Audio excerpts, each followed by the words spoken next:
We're covering kicks, and if we have time, tambo and some bow things. And so we're going to start with just kind of some white belt drills that you might do, or things that you might do for training very beginners, and later on we'll do the 1 and 2 green stripe and above. So the very first thing is the cat stance drill. Right, and before we jump into that, I want to talk about the 3 H's. Head, hips, and heels. This is a big one, okay? So, sorry, oh my God, I'm so used to going up to people and talking to them. Okay, so head, hips, heels. Any kick that we execute, it comes actually, the head is the first thing. That's why it's always so important when we kick that we actually lean, because the head goes first, then the hips, then the heels go out, okay? So head, hips, heels, whether it's a snap kick, there's still a slight lean, hips are pushed forward, kick goes out, or side kick, thrust kick, any kick, even crescent kick. We still have a lean with it, and then we shoot the kick out. So very important that we always remember head, hips, heels. And you should, part of why these are on there in bold letters is for you to recognize that you should use that lingo. That's the language of Kung Nu. It's not just the names of our techniques, but these are all little tidbits that Grandmaster Quinn and several others have used over years that help students remember, and you remember as a sensei, and they get it faster if you say head, hips, heels, okay, especially higher ranks. The kick was, oh yeah, and every kick comes from kicking stance, by the way, in case somebody's wondering. All kicks come from this position, including the axe kick, okay? So make sure that all your kicks come. I know on the DVD it's a little different, but an axe kick is also executed through the kicking stance. We just don't come straight up like that. We shoot it out right away, okay? When we teach white belts, we start with teaching from cat stance. So the reason we do that is because they then have the correct front snap kick foot position. So every kick is executed here. So basically all you have them doing is from here, lifting the leg up, getting into the kicking stance, but trying to hold that foot position the whole time. So that's one way that we do it. Yeah, and another way that I usually teach that is by just start doing like a 4 count. You start in the kicking stance and then extend and then pull back and down, and just it makes them work on balance and so forth. But if they have bad balance and or you wanted to start from the ground, which starting from the ground and then working to the wall and then working to standing up, it depends on the level of your student. Thrust kick especially is good to start from the ground. So you start, hands back like this, have them cock their foot up, push out, come back and down, and you can get like 20 reps on each side, and that's a pretty good, it's a good workout. It's good for the core as well. You could also do snap kick or do the difference between that. That is coming up, round part, like the leg goes in an arc and then comes back for the snap kick, straight line for the thrust kick. So those are just some options. You can also do later on the kicks from the floor, the side drop position. You've probably seen that drill before. Okay, and we're not going to go through every one of these suggestions or ideas for drills. I'm sure you have a bunch of them as well. They're just there to help out a little. But one thing that I noticed, especially when I was traveling around the country a lot, was that people lose the awareness of the center line. So when you train kicks and somebody's holding the pad, let's say Master Denise is holding the pad. Do you want us to turn the other way so you can see better? This way? How about diagonal? Okay, so center line is right here, right? So the kicker, that the holder needs to hold that target center line, their center line. And they need to be squared away with the person that's doing the kick. Too many times you see people holding targets just like this. Well, the reason it should be like that, say I do a crescent, because my crescent is going to shoot. All kicks are shoulder to shoulder, right? No matter what kick we do, heel, wheel, whatever, they're all shoulder to shoulder. So I now have an opportunity as I'm practicing to focus on using the shoulder as my first target point before I go through the target. But if you just stand sideways, you're taking that opportunity away. And so a lot of times you see those narrow kicks that are not wide enough, or they're way out there because people don't have the awareness of where their kick is coming out. So you really want to make sure that the holder is always squared away with the kicker so that they have another area to use as a target. Okay, we also suggest that, especially early on, that you do your kicks over a chair or just some kind of obstacle, and think of, kicking over that chair, making sure you're going out and under, or pushing out and Oh wait, we got one back. here. I'm sorry. Yeah. You can do that one. And you can do that with side kick. You can do it with thrust kick. We have like a box in our dojo, and I tell the student to pretend like they're pushing an egg across the box and pull it back. You can't pull the egg back, but you get the idea. So here's that shoulder to shoulder concept again. So when you do a heel kick, it comes out here and goes across. You see it right there. So same concept, but now you're training kicking over the chair. You can do it for roundhouse to center. So you're working right here. So there's all kinds of ways that you can use things. I mean, look, we got a lot of chairs in here. So we got creative, right? Lots of students, lots of chairs. Makes sense to put it together. Exactly. Another drill that I really like to do, and this works on your muscles holding the kick up, and also like she's saying, the target that is across the body, is hip grinders. So Kaylin, where are you? So Kaylin's going to do it since I have lousy kicks. We're going to grind her hips. We're going to grind her.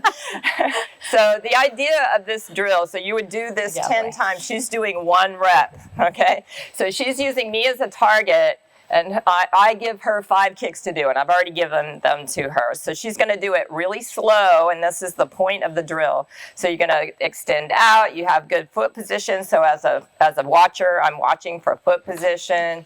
I'm watching for hip roll. I'm watching for everything that she needs in this kick, and then pulling across for the side thrust kick. And because she's working on balance and strength, really, right? And center line. It's hard to do on the mat. It is hard to do on the mat. It's easier on the floor. But heel kick, yeah. So she's using me as the target. You got it, Kaylin. There you go. And that's 1. So then you do like 10 reps on that side, switch off, and then you do it again. It takes a lot of time, but it actually really builds the kicks. Let me jump in on that one. Yeah. And one of the other things that I noticed, I'm throwing out things that I see, okay? So that I'm speaking from experience, not making stuff up, is we all need to start paying more attention to the foot we're standing on. The pivoting is not happening at the right time, or not at all. So you see a lot of people trying to do a roundhouse kick like that, which is that why it looks like a diagonal, right? Roundhouse, front snap kick turns sideways. So it should be horizontal. And what happens is you don't see this rotation. So even during warm-up, we were always really big with him we kick during warm-up a lot. And part of the reason is because we're already working on this shifting of the foot position to every kick, okay? So really, at some point, I know we start out with the diamond in the rough, and then we start polishing. But that's part of the polish. You got to pay attention to the foot that's doing all the work to create the transitions from one side to the next. Okay, and then the round kicks. Yeah, I'm going to skip on the baseball analogy. I know a lot of you have heard it, but I really would rather talk about the wheel kick, because there's still a lot of wheel kicks out there that are hooking. A lot of wheel kicks that are doing this, okay?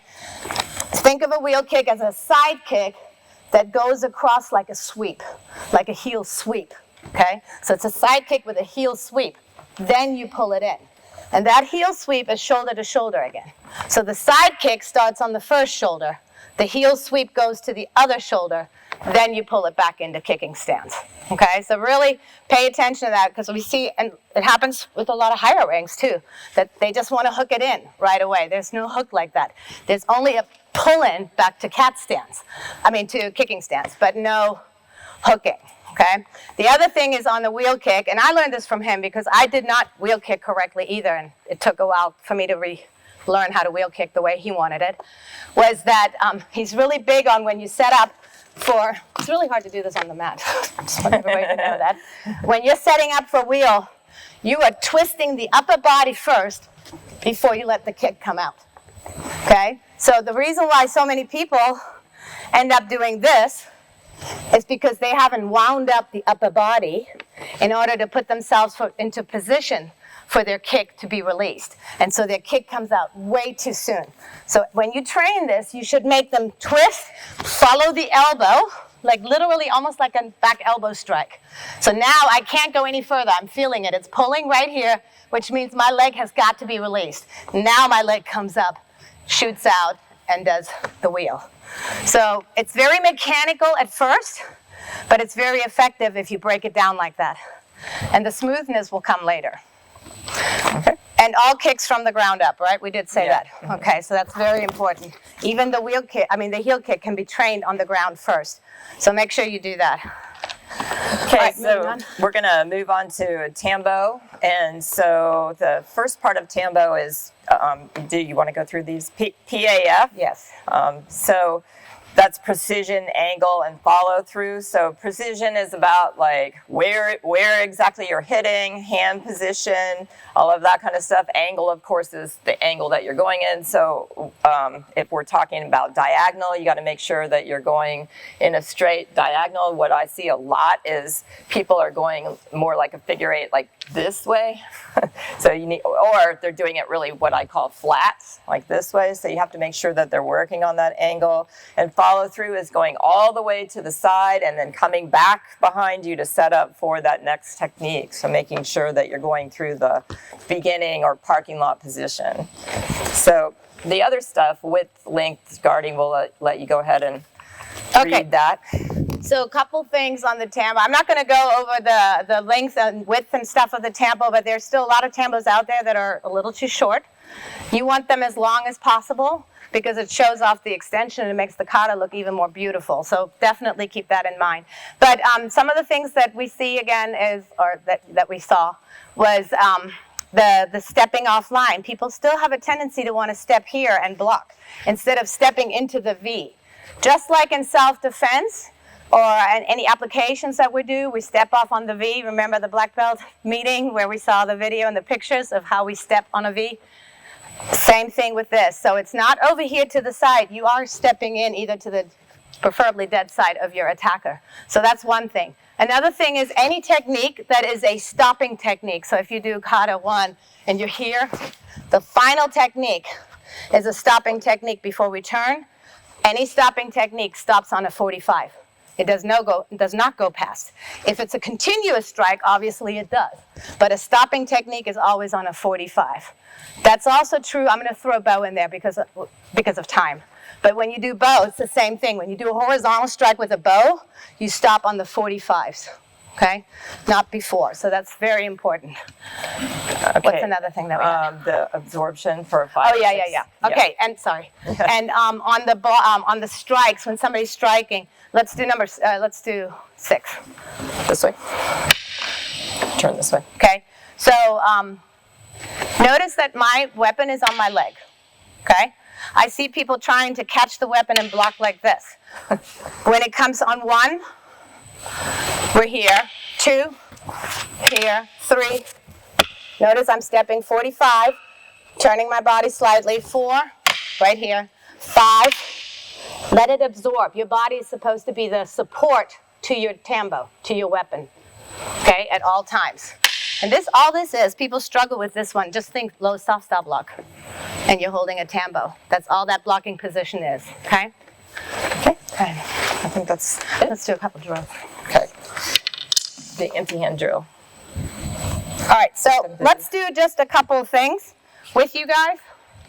So you guys get to stand up and not sit the whole time. I know it's early. I want to keep you awake, alive. You are martial artists. So why don't you get with a partner? Or you want to do the tambo one first or the kick? Well, either one. Let's do the tambo since we're talking about it. Okay. Yeah. So you're going to get with teams, you're going to be a team of 4. Okay, you don't have tambos because it's going to take too long to get the tambos, but you're all black belts. But we're going to up. do it empty hand. So we're going to do it empty hand. I'm sure you can visualize a tambo in your hand. Okay, so get in teams of 4. We're going to use, don't worry, you don't have to stay on the mats. We are working the floor as well, so spread out.